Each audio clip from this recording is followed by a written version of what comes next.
Hey guys, Coach Jay here, talking about recovery for today. Now, first things first, let's clarify what a recovery day is. We're not resting from movement entirely, or not resting from life, but we're adjusting our training to still allow us to recover, but still see the movement demands that the body requires for proper function. Diving a little bit deeper, I think one of our primary goals on a recovery day is to affect the nervous system or to get some down regulation or to get the body closer to a parasympathetic state where rest and digest becomes a higher priority and we're more likely to build tissue in response to the damage or the work we may have done earlier in the week.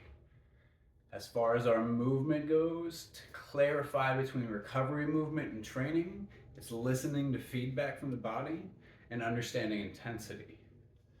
We should think that the recovery days, our movement is breath driven and feedback is the primary variable that we're trying to tune into. Let's say we're opening up our hip. As I'm here, I notice things are a little stiff up top. There's a little bit of tension down low, but if I adjust where my back foot is, I can change where that pressure is. And just taking that same concept or line of logic and applying it to every part of our practice on recovery days.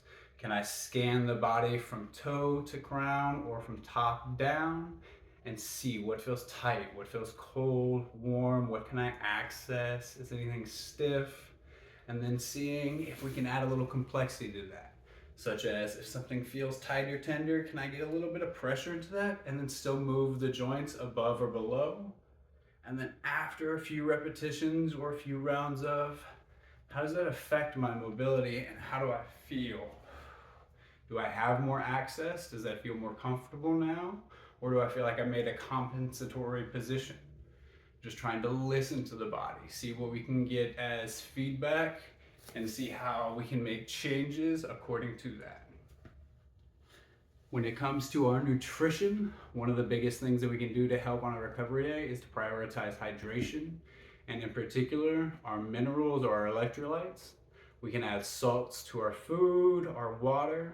I think when it comes to hydration, your body knows how to make water itself, but it really relies on you taking in those essential minerals and those essential salts for it to be able to keep that balance appropriate. On top of that, keeping whole foods or foods that don't come pre-packaged and have a shorter shelf life. That is what we're looking for, something with more life still in the food.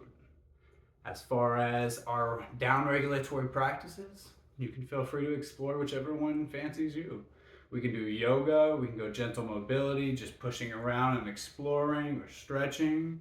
You can take a nice little leisurely nature walk with the dog, or if we're up for it, we can try some zone 1 or 2 cardio, some low intensity movement done for just a little bit of speed, still allowing the body to recover from that day or within just a little while, but still giving an option and availability to have prioritized recovery from our intensive training days.